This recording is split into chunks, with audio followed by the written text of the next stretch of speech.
Olá, estamos de volta com mais uma edição do Sem Papas na Língua, do nosso portal noticiastudaqui.com.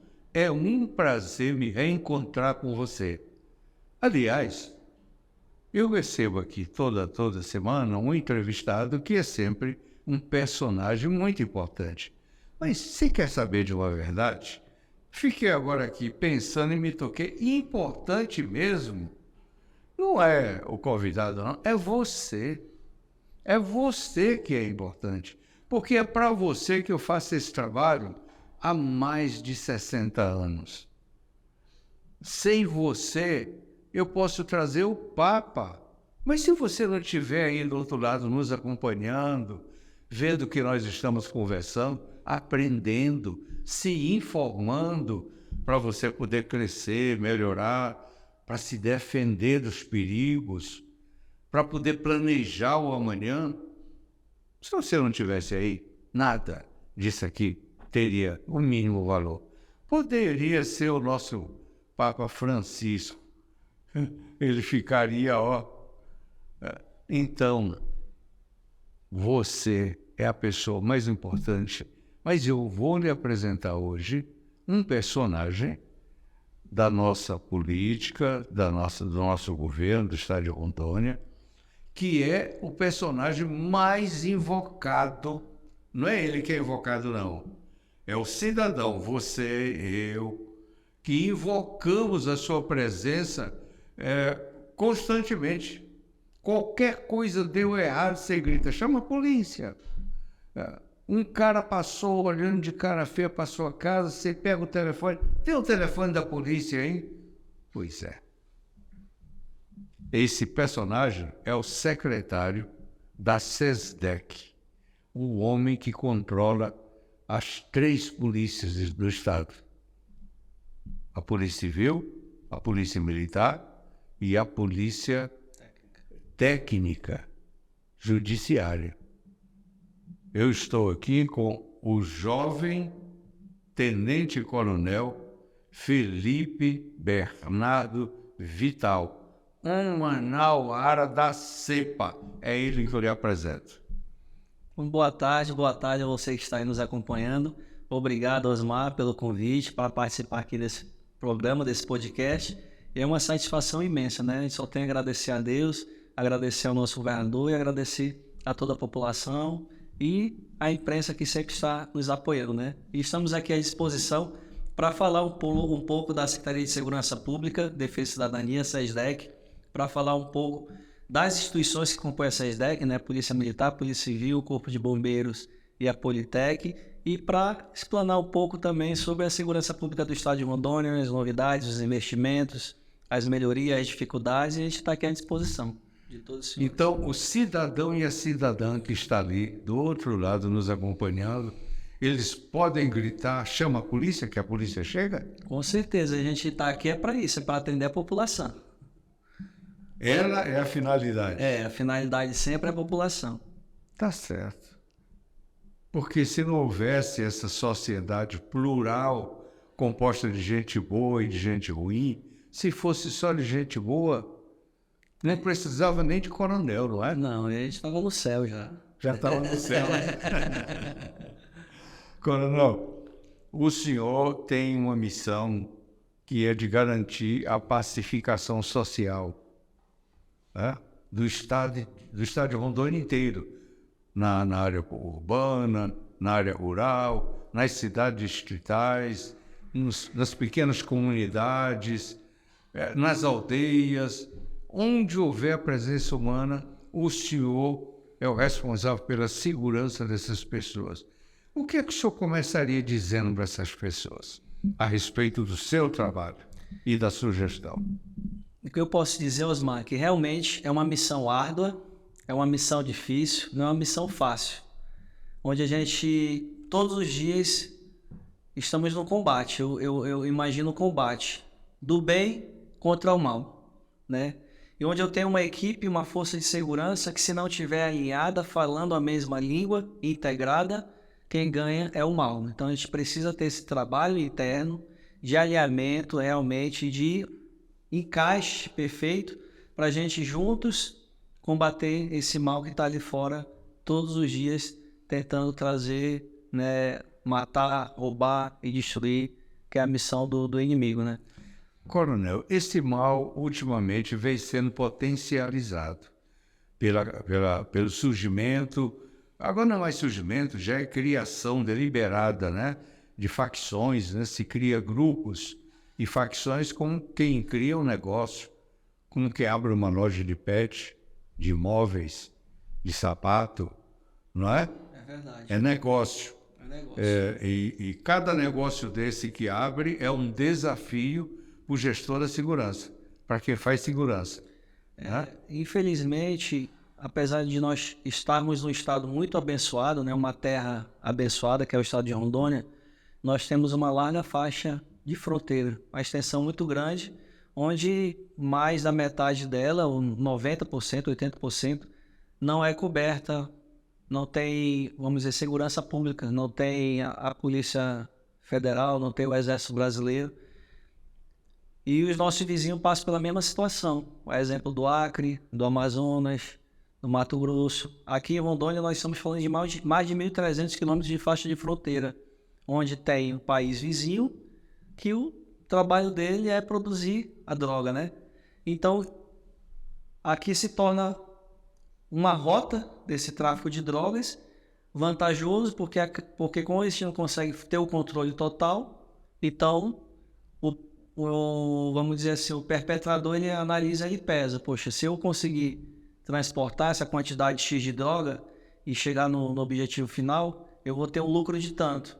Se eu cair, eu vou preso, vou pagar a pena, vou fazer isso, daqui a pouco eu estou solto. Então ele analisa tudo isso. Então quanto mais fácil para ele, mais fácil vai ser ele continuar no crime. Quanto mais difícil se torna a gente apertar mais, aí ele já começa a pesar também. Então por isso que nós estamos investindo em tecnologia, investindo no reforço das fronteiras. Temos aí o Batalhão de Fronteira, ali o BPFRON na área de Nova Moré, trabalhando pesado para isso. A gente tem operações chamada Operação Horus, que é com apoio do Ministério da Justiça, onde nós temos a Polícia Civil, a Polícia Militar, tudo investido para combater realmente essa facilidade no tráfico de fronteira, né? Porque a gente tem essa dificuldade de controlar a nossa larga faixa de fronteira. Bom, ele é um empresário do crime, mas ele é um empresário. A cabeça dele é de empresário. Isso mesmo. Né? Ele vai buscar a produção onde estiver, porque ele sabe que o Brasil é uma boa plataforma de consumo e de exportação.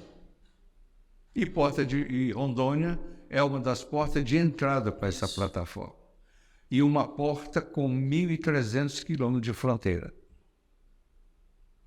Aí vem o avanço da Polícia Militar criando esse batalhão de fronteira, que é recente, não é isso? É recente. Foi estruturado recentemente, não tem dois anos. Não tem 2 anos. Foi na gestão já do Coronel Marco Rocha, né? Aí nós temos também o apoio que Tem quantos homens esse batalhão hoje? Hoje ele não chega a ter 60 homens. Nossa. Ele é recente. Tem o nome de batalhão, mas é um pelotão. É um pelotão. O que a gente está investindo mais hoje para facilitar? No trabalho de inteligência e tecnologia, né? Então a gente está fortalecendo a inteligência, fortalecendo a tecnologia para otimizar o trabalho desse policial militar. Vou dar um exemplo. Nós entregamos drones lá para o Batalhão de Fronteira, que ele do Batalhão de Fronteira ele consegue mapear a região aí, por exemplo, de Guajará-Mirim, para fazer uma abordagem. Não precisa ele deslocar lá com a viatura. Então ele já consegue ver, opa, esse carro aqui suspeito que está andando em tal horário nessa rua. Entendeu? Então nós temos, por exemplo, o cerco eletrônico, a gente tem os totens também que fazem esse cercamento de algum alvo específico que a gente lança lá no sistema. E tem uma gama de inteligência também artificial por trás que a gente evita até divulgar para não dar munição pro inimigo, né? Porque o crime organizado também trabalha com inteligência. Sim, claro, então, estrategista. Né? Então a gente está procurando intensificar esse trabalho, reunir com toda a inteligência do estado de Rondônia, com os estados vizinhos, para fortalecer essa integração não só dentro de Rondônia, mas também com os estados vizinhos que passam pelo mesmo problema. A gente vê que o Acre, né, a situação que está o Acre hoje, das facções estarem cobrando pedágio dos comerciantes, de ter bairro que não entra a polícia militar lá, tá bem complicado, tá bem tenso, e a gente não quer jamais que chegue a esse estado aqui, a essa situação aqui, o estado de Rondônia, né? Então, o nosso trabalho é para evitar isso, né?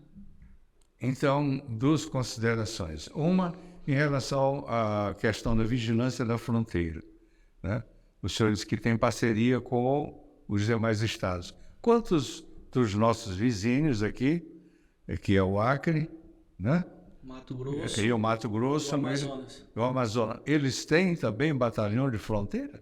Tem, eles têm, tem outras nomenclaturas, né? Mas com a mesma finalidade. E a mesma tecnologia de inteligência que implantamos aqui, eles estão implantando. Então, vamos dizer assim, se um criminoso que é alvo de Rondônia, alvo da polícia aqui, entra lá, eles vão saber, e assim vice-versa.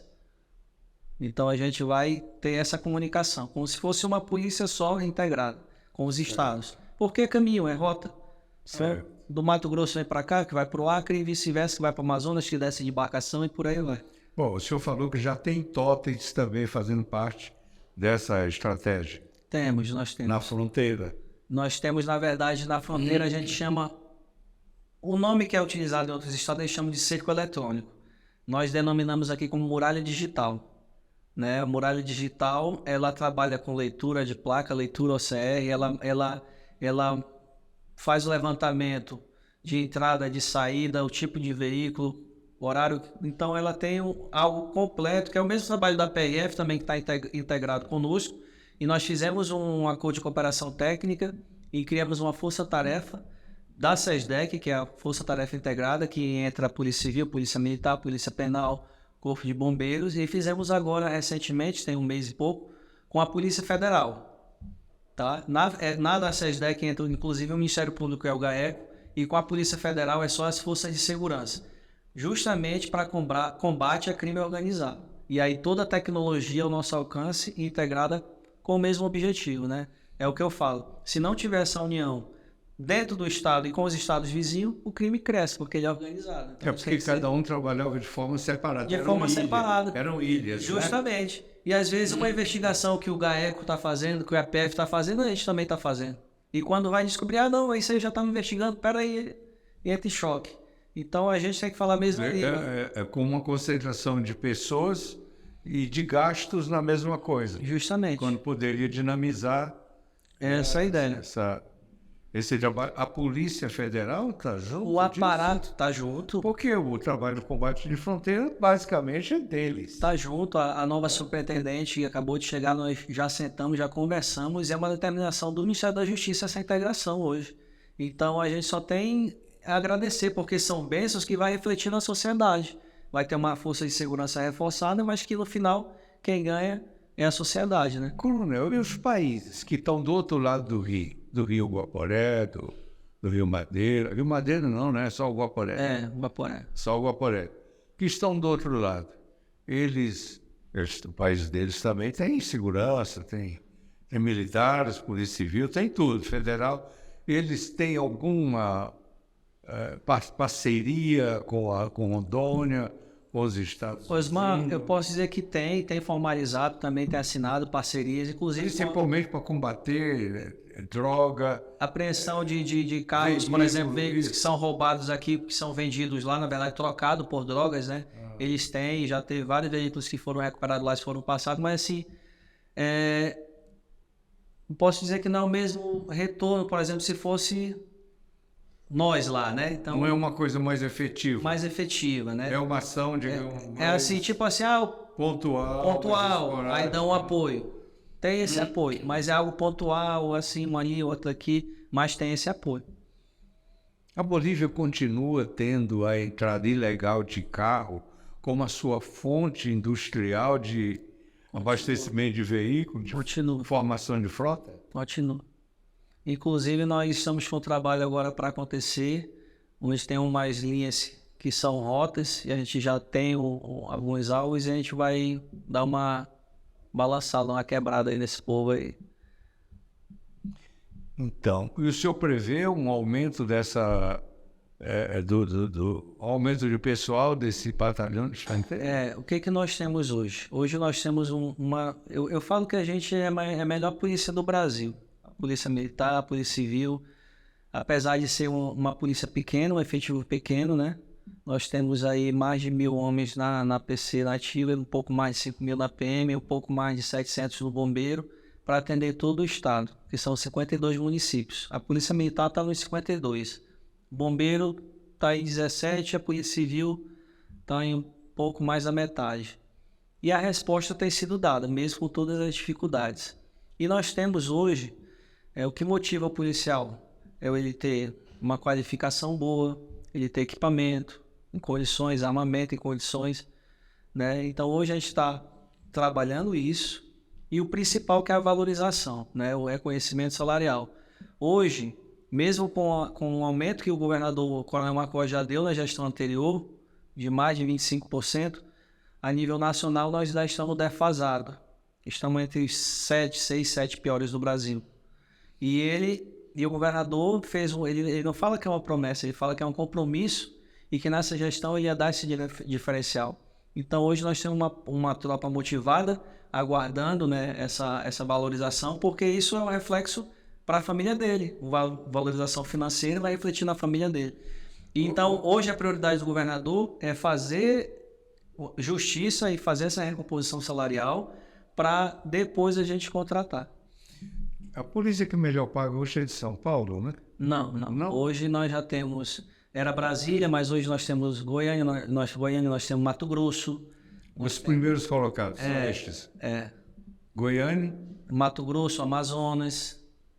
Temos Santa Catarina, que são os melhores salários, né? O top do Brasil. O senhor tem um contingente pequeno, com uma defasagem salarial muito grande. Então, o senhor tem a missão de fazer mais com menos. Mais com menos. Mas assim, eu posso dizer com toda a sinceridade que nós temos um governador que realmente dá uma atenção especial. Ele está reforçando tudo isso e a gente já está trabalhando para, em breve, ele vai fazer essa divulgação, né? Ele vai divulgar, vai encaminhar para a Assembleia e logo a tropa vai estar tomando esse suco de manga aí que eles tanto esperam, né? Falando de manga aqui, porque outro dia a gente conversando, eu falei de manga, que olha, guarda que a manga está amadurecendo, aí virou até um meme, né, a manga. Virou um meme. Essa expressão madura é a expressão também que se usa no Judiciário e no Congresso. Tal proposta ainda não está madura, está amadurecendo. Amadurecendo. Quando está madura é quando já se acertou todas as pontas. Agora vamos voltar para aprovar ou não, mas está pronto, né? Mas nós estamos no tempo da internet e também um tempo muito difícil de censura. Tem que ter uma válvula de escape na sociedade. O meme é uma delas. É verdade. Só não pode ser contra determinados personagens. Senão dá problema. O senhor vai receber uma ordem, vai dizer, olha, vai lá e pega, né? Ou é a Polícia Federal mesmo? É a PF. É a PF, né? Mas a PF diz, Coronel, eu estou sem gente, vai lá o senhor. Veja só, nós temos uma fala do ministro Aldo Rebelo sobre a Amazônia, que o senhor certamente já conhece, sabe, onde ele divide a Amazônia em 3 estamentos de poder, né? Um deles é o poder do narco-estado, né?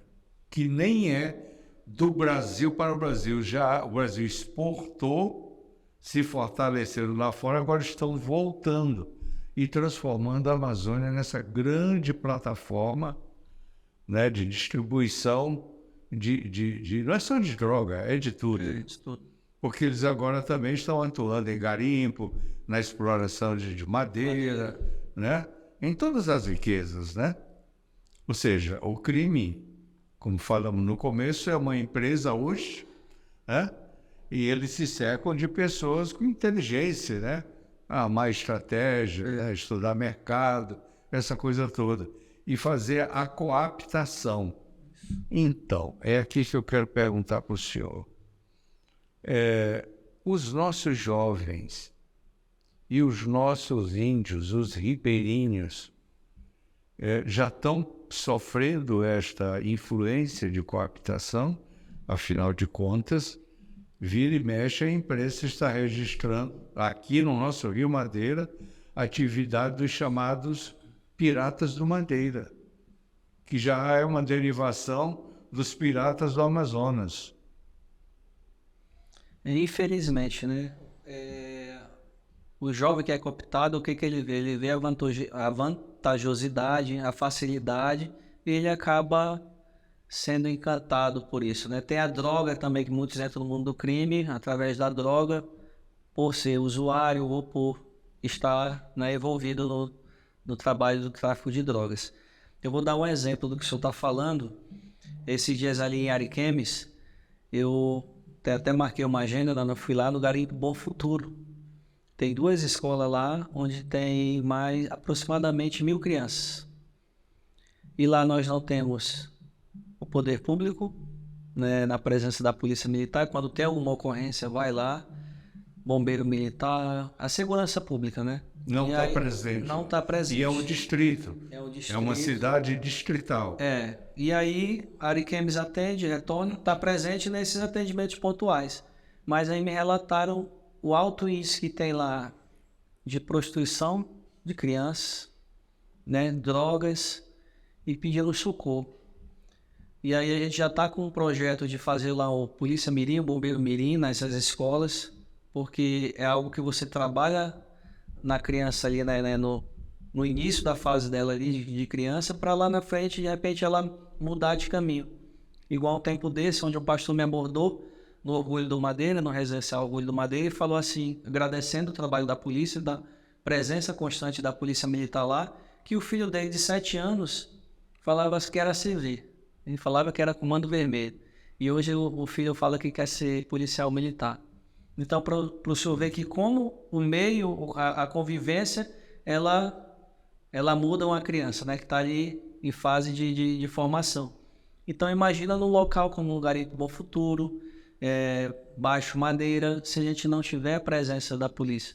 A gente precisa de efetivo, a gente precisa de mais meios, gasto, o Estado... Aí onde vai a prioridade. Hoje o governador tem dado prioridade e está mandando a gente atender. Inclusive, a primeira-dama começou comigo para a gente fazer um programa de governo de polícia, bombeiro mirim, inclusive para dar uma bolsa, um auxílio para essas crianças que estão em situações vulneráveis. E para a gente fazer algo de governo que fique para todo o estado. Onde não tiver polícia mirim, põe bombeiro mirim e a gente atender os municípios para a gente já trabalhar na base. Porque senão acaba acontecendo isso que o senhor falou agora há pouco. No caso do Bom Futuro, que o senhor se refere, quem atende lá é a Polícia Militar de Ariquemes, a 70 quilômetros de distância. Vai, todo dia tem policiamento lá. Mas... Alto Paraíso está ali perto, não tem um quartel em Alto Paraíso? Tem. Mas o efetivo é menor. Quantas pessoas, mais ou menos? Eu não sei dizer agora de cabeça, mas é bem melhor que Ariquemes é um batalhão, né? Fica distante. Até chegar lá já foi. Mas tem escalas diárias, mas é diferente ter um policiamento 24 horas. Claro, não tem a dúvida. Bom, eu dei como exemplo porque a gente olha aqui, como o senhor falou, estão sendo cooptados. Tem questão de madeireira, tem questão de extração de ouro aí no garimpo, né, no Baixo Madeira. Tem mais de 400 balsas aí, são famílias, mas dentro de famílias também tem pessoas de má índole. Vou dar outro exemplo com os problemas que a gente tem aqui agrários. Dentro de pessoas que tem, vamos dizer assim, o direito social de procurar uma terra e tudo, mas tem gente com outras ideias dentro também.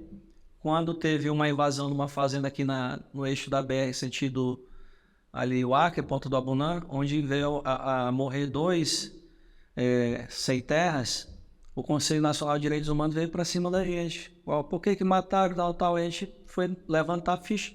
Porque a polícia chegou e foi recebida a tiro. Então, inclusive, balearam o sargento que trabalhava nessa fazenda, o sargento da reserva. Quem eram esses 2? Um tinha uma ficha extensa e o outro era ligado à facção lá do Acre, que estava dentro da Liga dos Camponeses Pobres, ou seja, se mascarando de sem terra, né? Mas para cometer tráfico, inclusive, de armas por dentro da mata. Então, tem toda essa situação para a gente trabalhar também. É garimpo, é madeireira, é grilagem de terra, e tudo isso vai sempre respingar em quem? Na segurança pública. As invasões de terra, tanto rurais quanto urbanas, né? Isso.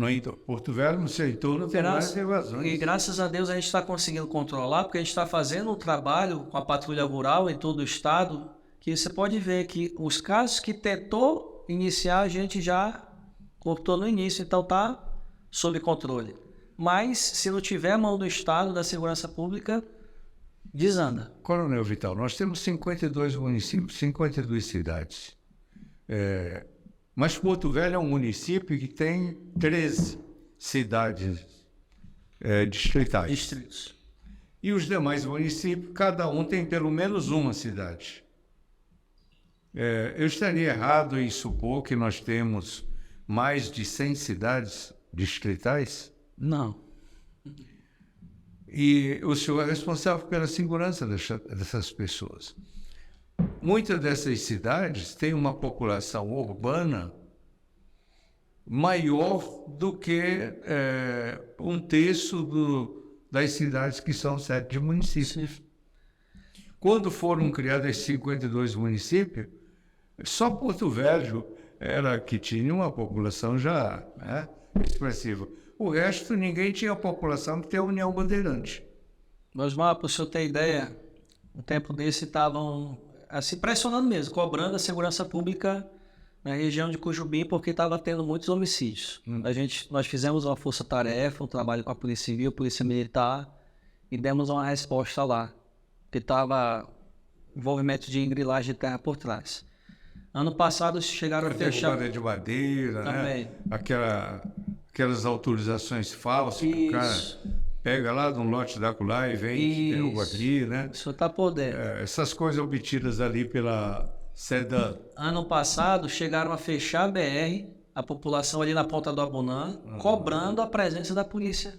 Naquele trevo ali. Naquele trevo. Da linha C100. Muito roubo de caminhonete e tal, e os fazendeiros, o pessoal preocupado. A gente conversei com o comandante-geral da PM na época, conversamos com o comandante do 9º Batalhão, que é o responsável, deram uma atenção lá e está se mantendo policiamento, está se mantendo, reforçamos o efetivo lá e policiamento rural, né? A patrulha rural. Deu uma acalmada. Mas é o tempo todo, você apaga um incêndio ali, né?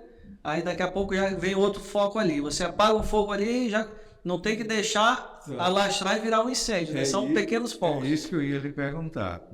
A gente só olha as 52 cidades, 52 municípios. Eu dou cobertura policial nos 52 municípios. Né? Mas e nas cidades no interior desses municípios? Porque são centros urbanos que eles não se veem como moradores rurais. Sim. Não. Cada distrito desse tem suas comunidades rurais. Verdade.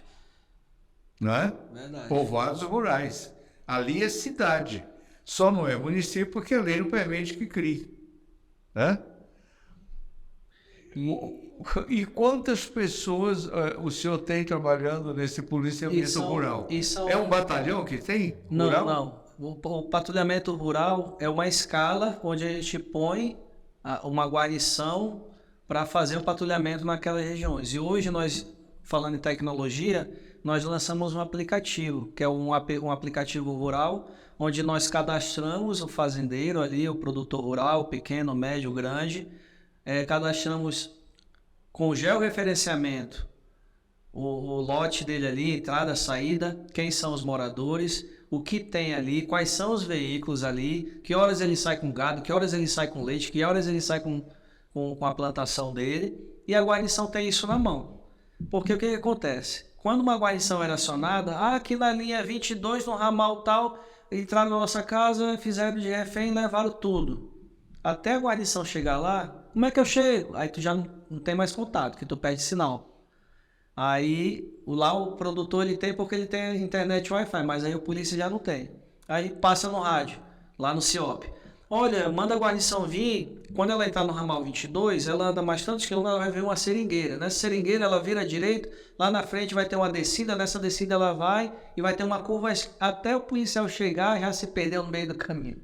Então hoje com esse aplicativo, nós cadastramos a fazenda do Seu José, lá na Ponta do Abunã como fazenda número 22. Hoje nós já temos mais de 80 cadastradas. Fazenda número 22. Quando ele lançar aqui, Fazenda 22, ele já sabe no celular dele chegar na fazenda, sabe quais são os acessos de entrada e saída, ele sabe quem mora na fazenda, sabe o que tem essa fazenda, esse produtor, o que produz, qual é o veículo. Ah, é uma Hilux prata. Ah, eu tô passando por uma Hilux prata, borda. Ah, não, eu tô na... Não, peraí, isso aqui é da fazenda tal, entendeu? Então, tudo isso... Então, o policial tem isso no celular. Já tem isso no celular. É um aplicativo que vai facilitar a comunicação e o produtor também com a guarnição. Então, nós já estamos expandindo. Foi um projeto novo, lançado agora recente. Essa comunicação é pelo rádio. É pelo celular. E hoje nós estamos... Porque quando... Pelo celular você depende do... sinal de Wi-Fi. Mas quando eu sou acionado, eu já tenho aqui o georreferenciamento e sei como chegar na fazenda. Sei quem são os moradores, sei o que tem lá, quais são os veículos que ele tem lá, se ele tem uma pá carregadeira. Você perde o sinal, mas você obteve as informações. Sem a informação eu chego lá. Entendi. E no meio do caminho eu posso cruzar com os delinquentes, né? Se eu indo, eles vindo. Sim. E aí nisso a gente sabe, opa, peraí, não, esse carro aí é da fazenda tal, encosta, vai, e já tem vários resultados positivos. Inclusive a gente conta com o apoio de empresa privada, né, parceria público-privada, com a ProSoja, que ela está vendo inclusive agora o telefone via satélite, né, ou internet para a gente colocar na viatura para atender. Então eles estão entrando com recurso, porque a gente tem que montar o processo de aquisição, passa por toda aquela burocracia, e a ProSoja chegou lá e falou, não, o que é que precisa? E está dando esse apoio para a Secretaria de Segurança. Esse suporte. Aí sim, agora você tem a imagem em tempo real. E aí nós estamos... na hora que você recebe a demanda e no decorrer do processo. Nós estamos ampliando e a Cone Sul já está cobrando, a região aqui do Vale do Jamari já cobrando, porque todo mundo quer, porque está dando certo aqui na nossa região da Ponta do Abunã. Mas, coronel, não seria o caso de criar batalhões preparados e treinados só para esses ambientes? Para a gente criar... O que acontece? Eu sei que o senhor se depara com uma dificuldade que é o tamanho do contingente da Polícia Militar, que não cresceu acompanhando o crescimento do Estado.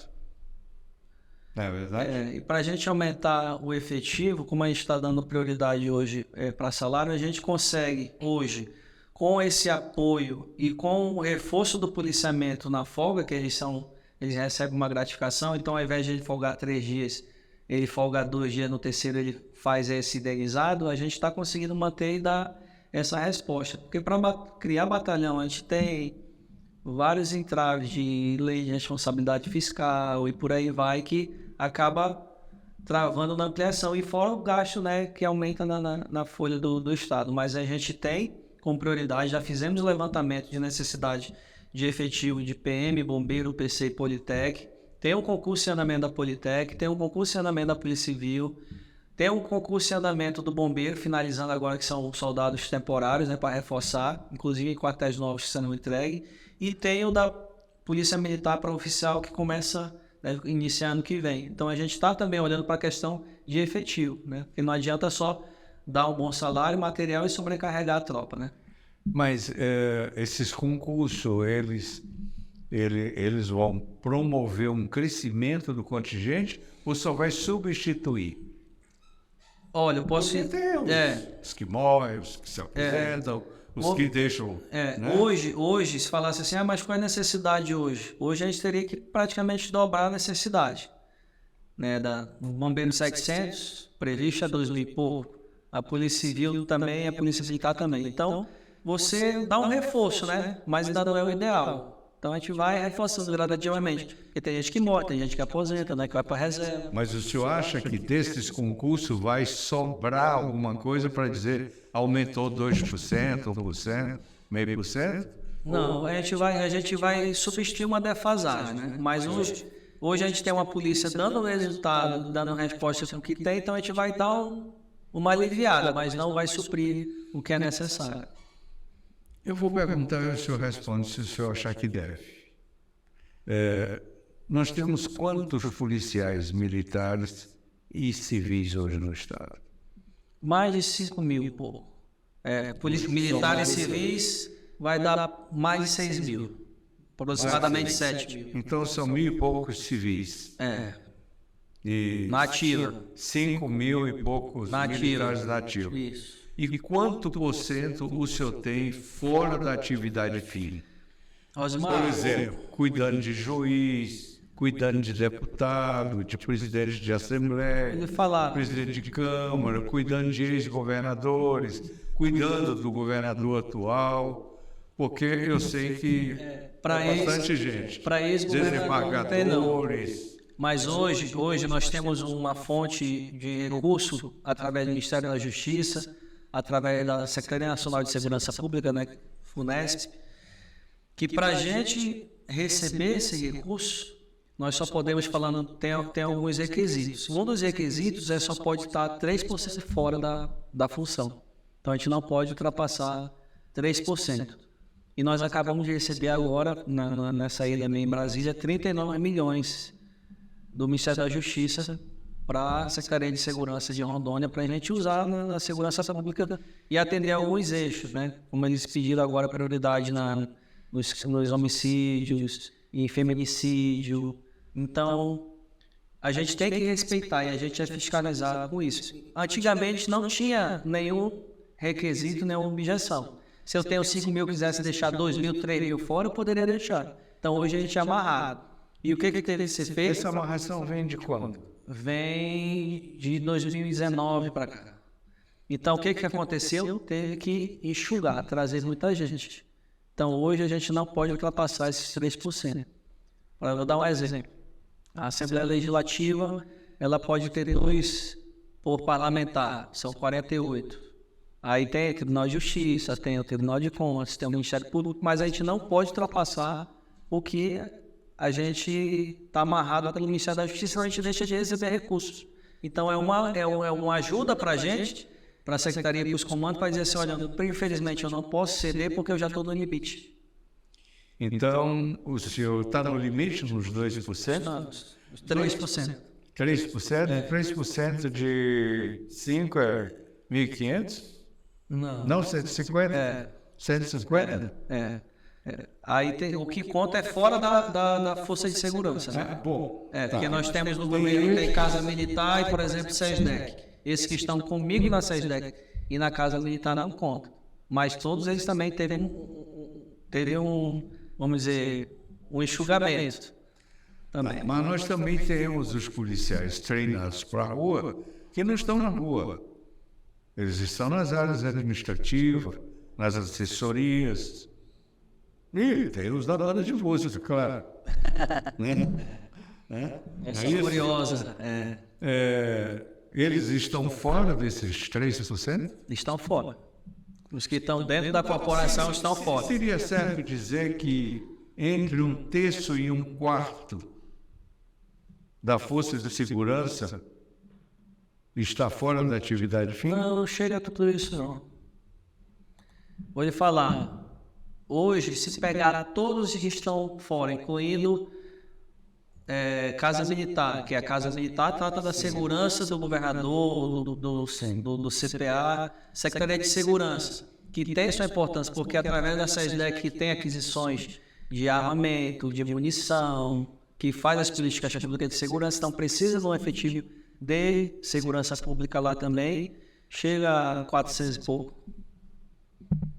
Somando tudo, né? Tribunal de Contas, MP, TJ, por aí. Tá. Então... Mas já foi bem maior. 10%? Já foi. Já foi mais do que isso? Já. Então, veja só. O senhor tem esses desafios de mais de 100 cidades fora da série dos municípios. O senhor tem o desafio da fronteira. O senhor tem o desafio dos piratas e das facções dos rios, né? E o senhor tem dentro das cidades as zonas urbanas que espera-se que a polícia de Rondônia não deixe acontecer, que acontece no resto do país. Zonas onde só entra o policial se tiver em grupo, em carro blindado, essa coisa toda, né? O Orgulho do Madeira tem sido apontado como uma área que está caminhando para isso. Ou alguém me disse que já chegou nesse estágio.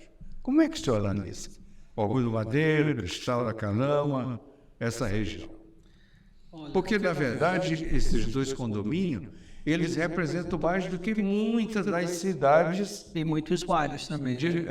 Não, eu nem compararia com bairro. Cidade. Porque você vê, o Orgulho do Madeira são 16 mil.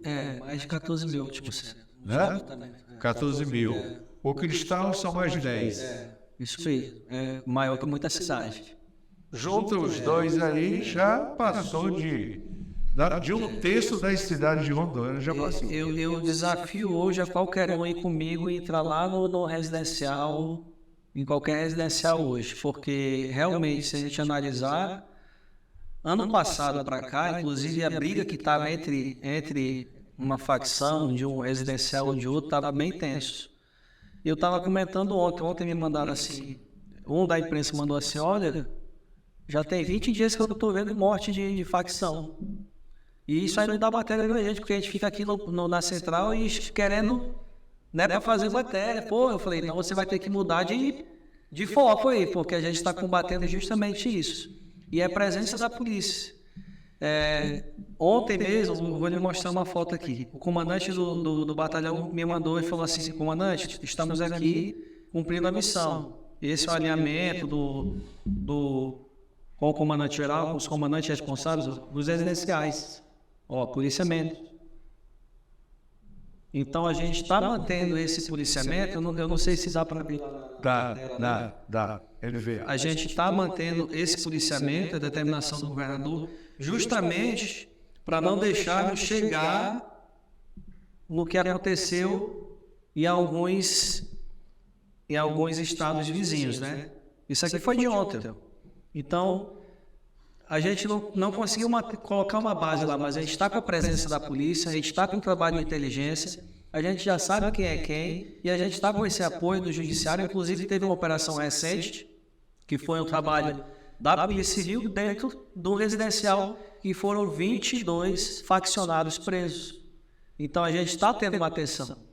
Então, isso aqui foi o dia. Vou mostrar outra que foi à noite. Então, o que eu quero dizer? Apesar de não ter, né, vamos dizer assim, numa cidade, que é o Orgulho do Madeira, uma base da polícia militar, que seria o ideal, mas nós temos a presença de manhã, de tarde e de noite. Então, se for lá hoje, a gente tem presença da polícia militar. Porque essa é a grande diferença. Se você for em Alvorada do Oeste, a cidade de Alvorada do Oeste tem menos gente do que esses dois toda ali. Verdade. Mas lá tem polícia militar, tem polícia civil, né? Tem comarca, tem juiz, tem promotor, tem defensoria pública. É por isso que nesses concursos agora... Eles ali é uma cidade que não tem nada.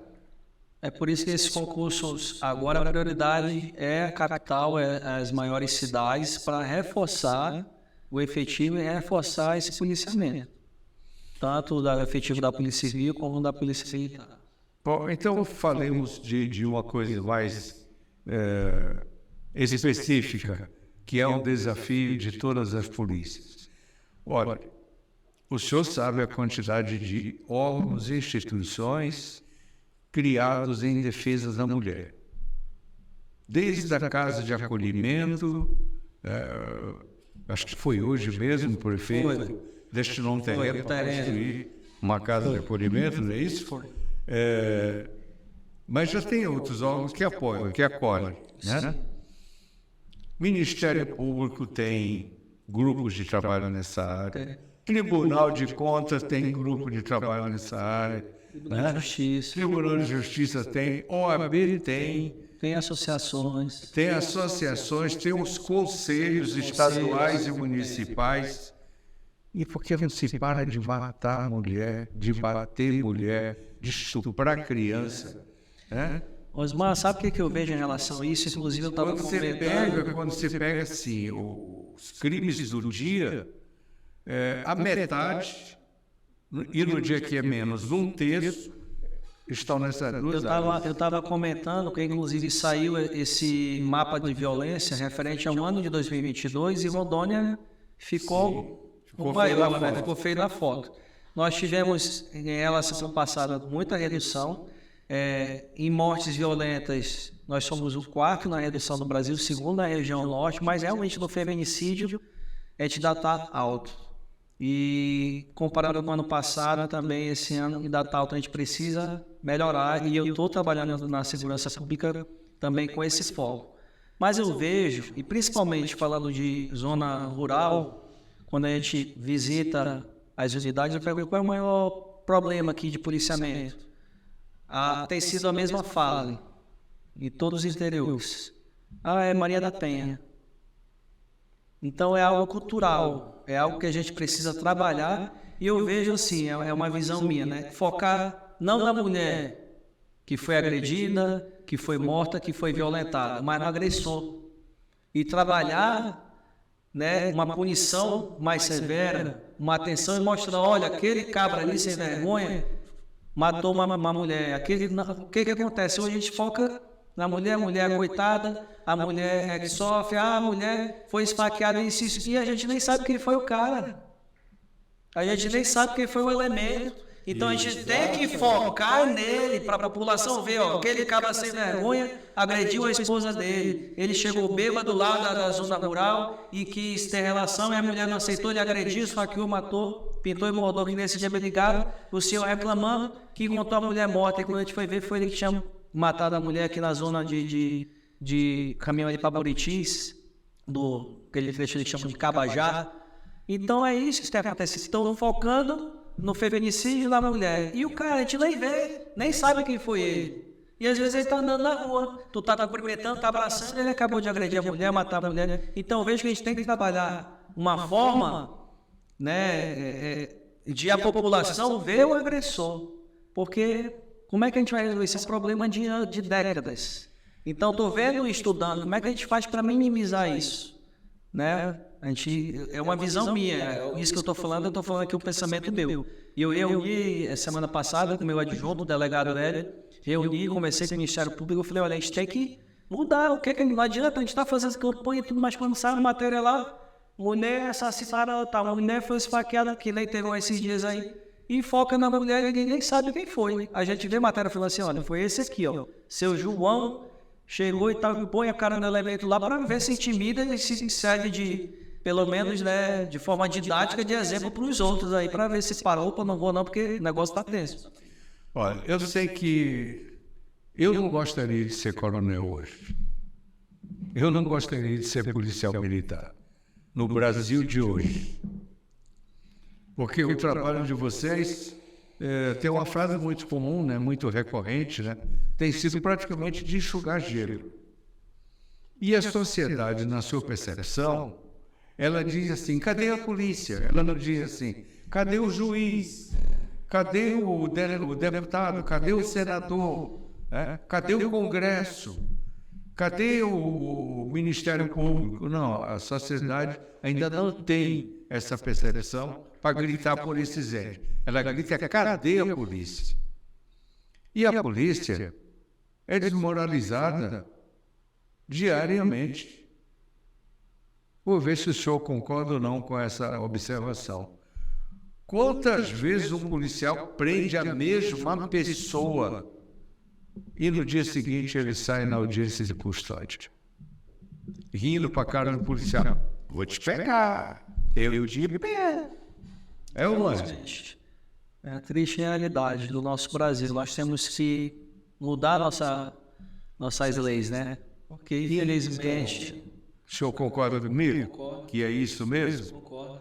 Bom, mas eu, na minha observação, eu só sou um jornalista, né? Não tenho o conhecimento de segurança que o senhor tem. Mas eu acho que as forças de segurança De forma geral, vocês têm encontros em claros nacionais, em que vocês debatem as questões nacionais. Isso nós falamos recentemente. Eu acho que vocês têm poder de pressão em cima dos deputados. Cada um do seu estado, fazendo a mesma conversa, a mesma cobrança, acaba sendo o Brasil todo cobrando uma mesma coisa do Congresso Nacional por todo. E por inteiro, o senhor concorda comigo? Porque o problema está na precarização da legislação, na precarização das decisões judiciais. O senhor concorda que hoje nós estamos vivendo um momento em que a justiça ela é uma justiça política mais do que justiça garantista? E se não tiver um alinhamento político, muda. Então, como é que eu consigo falar a nível de Brasil com todos os secretários de segurança para a gente dar uma pressão, para pedir uma atenção, um reforço e falar na mesma língua? Acabou de mudar o secretário do Estado, daqui a pouco mudou outro, daqui a pouco eu saio da cadeira, aí eu chego, eu já mudo a minha equipe, porque aí começa tudo do zero e fica esse coelho de gato, essa novela, e não muda. Porque é algo volátil. Quando você e para a sociedade, o culpado é vocês que não prende o bandido. Culpado somos nós. A sociedade, hoje eu já recebi o telefonema de uma empresária, não foi na loja dela, mas ela já foi vítima de uma outra loja, onde entraram na loja, tá cheio de andarilho na rua, à noite, na madrugada, estão querendo dinheiro, estão querendo usar droga e vão ver a facilidade, né? Porque às vezes também reclamam, mas não põe uma dificuldade mínima que seja, né? Botar uma grade, uma câmera, um negócio, deixa lá uma porta fácil, para ele só dar um pisão e abrir, e aí reclama. A gente não está num país onde a gente consiga dormir com a porta aberta, né? Então reclama e põe a culpa na segurança pública. Roubaram a minha loja aqui 2h50 da manhã e a câmera aqui de dentro pegou. Então a câmera pega uma imagem, pega uma câmera, e a culpa é da segurança pública. Teve o furto ali numa bicicleta, a culpa é da segurança pública. E o trabalho por trás, o trabalho cultural, o trabalho social, o trabalho de estudo, de mudar a mentalidade, e por aí vai, né? É um conjunto de fatores. Mas tudo no final reflete e resvala na segurança pública.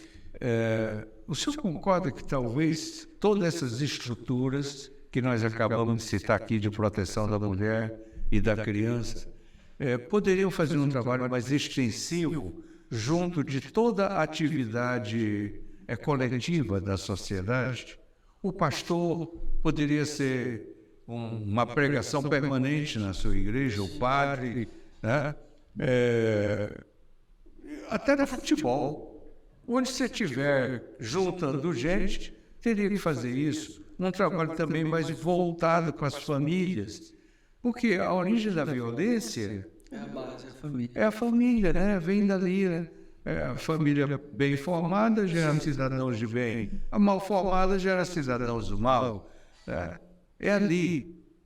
O que é que o senhor? Eu concordo. Eu vou dar um exemplo. Nessa missão que eu acompanhei ali no residencial, quando nós entramos, tinha um casal, um estava com mandado de prisão, que era ligado à facção, e tinha lá uma namorada que veio de outro estado, e tinha uma criança que era o filho dela, já com outro marido, e ele estava nesse apartamento. E o moleque, né, eu falo assim, de 4 anos, 5 anos, já fazendo arminha e tudo, e fazendo gestos de crime, porque ele cresce naquele ambiente. Então ele tem toda uma instrução, toda um crescimento, uma formação ali. O que vai acontecer dele lá na adolescência? O que vai ser dele lá no futuro? E aí o que a gente faz? A gente cria o centro do menor, cria cada... E isso não resolve. O trabalho tem que ser justamente o que o senhor falou, lá na base, de juntar todos esses órgãos, em vez de mandar recursos para ali, ainda não vou fazer um trabalho que daqui a 5 anos, 10 anos a gente vai ter o retorno, porque aquela criança daqui a 10 anos ela pode ser um criminoso, ou ela pode ser uma pessoa de boa índole, de boa conduta que foi mudada. Eu no interior, agora em Cerejeiras, lá na Polícia Mirim, aí um policial civil viu no meu estado, lá de Costa Marques, no meu estado do WhatsApp, ele falou assim: secretário, a Polícia Civil, a Polícia Mirim me salvou. Eu falei, por quê? Porque eu ia caminhar para o mundo do crime. E foi quando eu entrei na Polícia Mirim que eu resolvi ser policial e mudei minha vida, minha cabeça, fiz concurso e hoje eu sou policial civil. A base. Com certeza. Como é que o senhor vê também? Na verdade, nosso tempo está extinguido já. Nem parece, mas uma hora já está indo embora. Né? Mas já? Já. Estamos aqui já caminhando para finalizar, mas eu queria ouvir a opinião do senhor também a respeito desta permanente pregação, também política, ideológica, do caso da maconha, por exemplo, da droga, da descriminalização da droga, da precarização das leis para livrar o menino que roubou um celular, ou o outro que entrou no mercado e pegou lá 3, 4 latas de sardinha para comer. Ainda esta semana teve uma decisão numa corte superior no país, liberando um criminoso desse.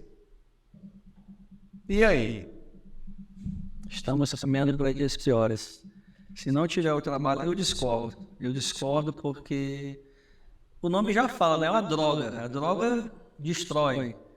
Mas Sim, se você permite que o cara fume, você também tem que permitir que alguém venda. E as bocas, vai fechar? Tem que estar tudo legalizado, né? Vai estar tudo legalizado. Fica tudo livre e liberado. Já pensou? Mas o que sai de ruim dali é o senhor com sua polícia que vai ser cobrado. O que é que o senhor fala sobre isso? A gente tem que orar muito para que isso aconteça, para Deus mandar lá, né, o Espírito Santo agir no coração desse povo aí para a gente deixar isso acontecer, mas é complicado. A gente vê alguns países que tem... Mas o senhor está vendo que já está acontecendo? Já está acontecendo.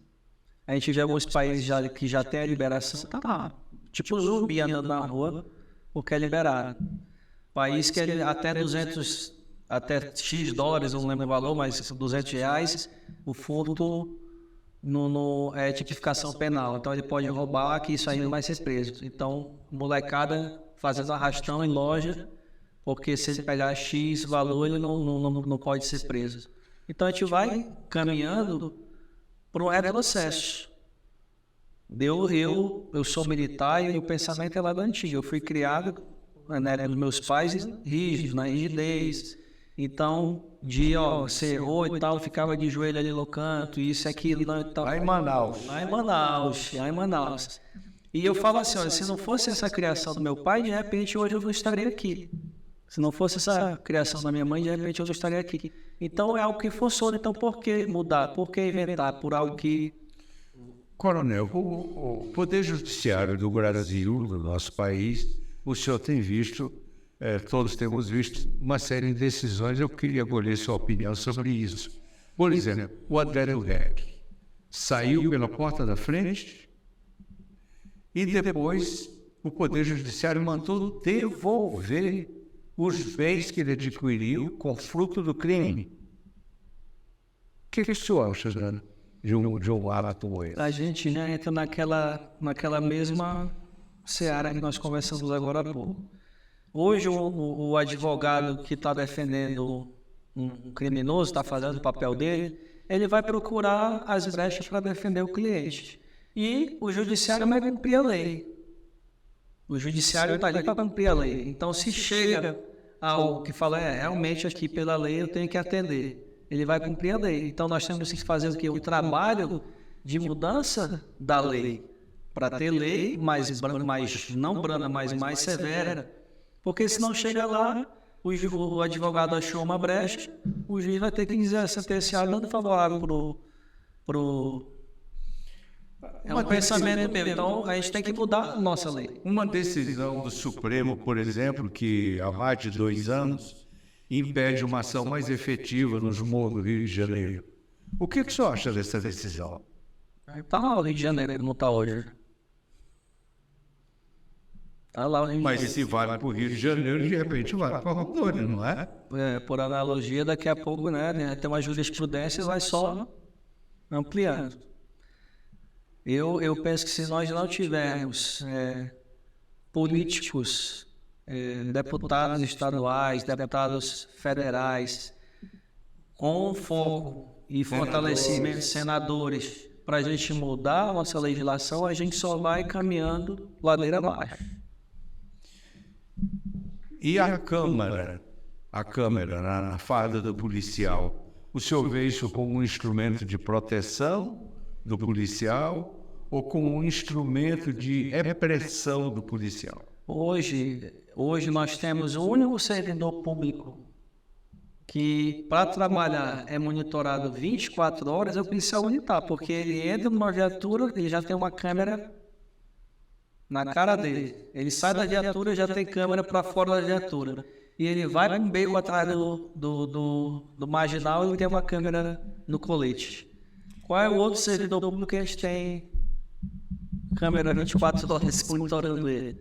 Isso é complicado, porque acaba hoje o policial com medo de trabalhar ou de fazer uma abordagem mais dura, não tem como ele chegar: ô cidadão, bom dia, boa tarde, só pode encostar, por favor, que eu quero lhe fazer uma abordagem. Cadê seus documentos?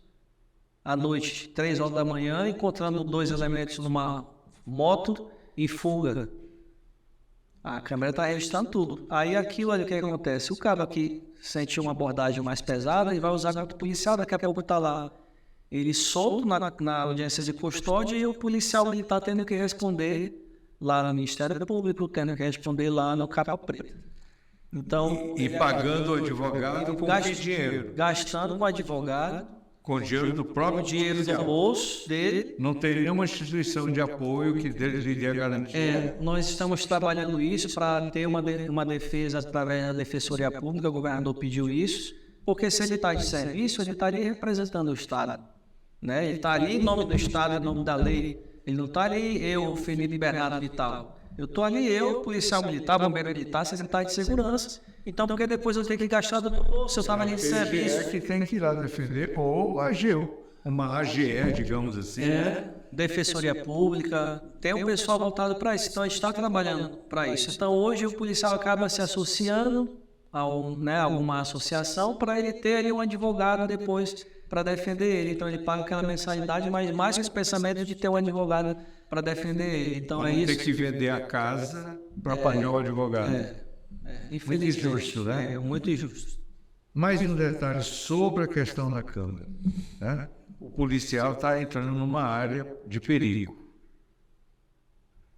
Vê o bandido. O bandido está lá com uma arma de última geração apontada para ele, mirando ele. Ele pode atirar primeiro naquele bandido? Pode. Pode? Pode. Deve. Pode e deve. Aí ele mata o bandido. E no dia seguinte, o que a imprensa vai dizer, a Globo, todo esse povo vai dizer? Matou um pai de família, um trabalhador. A gente prefere responder com o policial vivo do que com o policial morto, né? Foi que nem outro dia, ainda quando eu estava na Casa Civil, eu concorri à escala de mergulho, e aí teve um afogamento aqui no Cainado. E aí eu cheguei lá, correnteza muito forte, estava dando 60 metros de profundidade, onde encosta os barcos ali e as balsas. Eu falei, não, e a madeira passando, passa a madeira no fundo também, passa no meio. Eu falei, olha, se o cabo caiu aqui, ele pode estar quilômetros para baixo, porque a correnteza é forte. Eu não vou colocar minha equipe, eu não vou mergulhar aqui, geralmente eu sou o primeiro a mergulhar, para depois eu mandar a equipe para descer aqui arriscando a vida. Então, eu prefiro responder por não ter mergulhado do que responder por um militar meu morto aqui, ou eu mesmo perder minha vida atrás do cadáver, que a gente vai para a família poder velar. Né? Então, a mesma coisa com o policial militar. Né? O policial militar é a mesma coisa, mas infelizmente tem gente que tem visão diferente, né? Deturpada, a visão de que o policial militar é criminoso. Graças a Deus nós não temos casos assim. Alguns casos que aconteceram recentemente, por exemplo, vou dar um exemplo aqui, o vulgo Pesadelo, que atirou lá na Unisp, que atirou na casa de um agente da Polícia Civil, do Servic, e que quando a Força Tática foi, ele puxou, levantou a arma para atirar. Ele foi primeiro. E graças a Deus foi arquivado o processo. Então tem esse alinhamento hoje com o Ministério Público e Judiciário, aqui em Rondônia. E a gente está trabalhando para falar a mesma língua. Lógico que não é para deixar o policial pintar e mandar fazer o que ele quiser, mas para ter o bom senso e analisar cada caso. A gente tem trabalhado isso também constantemente, principalmente com o nosso Ministério Público, e eu agradeço. Mas me parece, pelo menos a percepção que passa de que a câmera no policial é para vigiar o policial de tal forma que ele pode atirar no bandido se o bandido atirou e deixou ele vivo. Não acertou, então agora ele pode. Porque a câmera está mostrando isso. Depois que ele tomou o tiro, que ele está morto, aí já é. O senhor não tem essa percepção de que a intenção é essa, não? Também, tem esse pensamento aí oculto por trás. Meu amigo Coronel Felipe Bernardo Vital, nosso tempo acabou. Mas o senhor vai me dizer mais duas coisinhas, já se despedindo da nossa audiência, do nosso público, sobre a Operação Mapinguari. Eu queria ouvir o senhor e queria ouvir do senhor também alguma informação que eu não tenha, que a gente não tenha conversado e que o senhor gostaria de aproveitar para passar para o público. A Operação Mapinguari, graças a Deus, ela está aí na fase, mais da metade da fase dela, sem intercorrências, com diálogo e mediações, tá? A população estava ali saindo numa boa, tudo acontecendo numa boa, e graças a Deus eu estava muito preocupado de uma repercussão negativa nacional. E ontem mesmo eu estava com a conselheira do INCRA, a gente conversando sobre essa operação. Então, se Deus quiser, o desfecho vai ser 100%. O pessoal que estava ali entendeu que era uma ordem judicial, ele estava no local proibido, né, área de reserva, e graças a Deus está acontecendo tudo tranquilo e numa boa. E o que eu posso dizer que hoje a mentalidade, né, do nosso governador, da Secretaria de Segurança e fazendo esse alinhamento com todos que compõem a segurança pública, é dar o melhor para a sociedade, para que realmente, de fato, não sintam só a sensação de segurança, mas que realmente tenham a segurança. O desafio é grande, o trabalho é intenso, a luta é diária, como eu falei. É a luta do bem contra o mal, porque a gente sabe que tem muita articulação do mal aí por trás, né, do inimigo, do diabo, do capeta, quem quer que seja, que veio para matar, roubar e destruir, né? E a gente sabe que essa é a missão dele. E a gente está aqui para fazer o nosso papel, esse nosso sacerdócio, que é combater esse mal. E não é fácil, a luta é árdua, é difícil, mas nós estamos alinhados com o nosso governador e alinhados com toda a Força de Segurança para trazer dias melhores para a nossa população, porque assim nós estaremos bem como população, como sociedade, a minha família, a sua família, né? E todo mundo ganha, a segurança pública ganha e principalmente a população. Então essa é a nossa missão, esse é o nosso desafio diário, de a cada dia, né? Eu falo que melhorou, reduziu os índices, reduziu agora com a instalação dos totens, mas não está bom, não está bom. Eu sempre penso assim e levo assim para a gente sempre buscar o melhor. O senhor acha que o Brasil precisa de mais uma força policial como a que está sendo proposta pelo Dino? Eu penso que a gente tem que reforçar a nossa força policial, reforçar o que nós já temos. Nós temos aí a Força de Segurança Pública, que é uma força auxiliar das Forças Armadas, e se ela estiver bem equipada, bem valorizada, a gente consegue ter uma resposta condizente. Se a gente não investir e potencializar a força de segurança, inteligência e tecnologia, a gente pode criar 10 forças, não vai mudar nada. Porque daqui a pouco é uma força a mais, né, para ter um peso a mais e gasto a mais. E tudo buscando o mesmo objetivo. Tudo é o mesmo objetivo. A Polícia Civil faz o trabalho para prender o vagabundo. A Polícia Militar faz o trabalho para catar o vagabundo. O Bombeiro Militar na sua missão também, mas tudo no final é segurança pública. A Polícia Técnica. A Polícia Técnica. Muito, né? Graças a Deus tem avançado muito para provar o crime ali do perpetrador. E no final, o trabalho o quê? É segurança pública. Então, eu penso que a gente tem sim reforçar.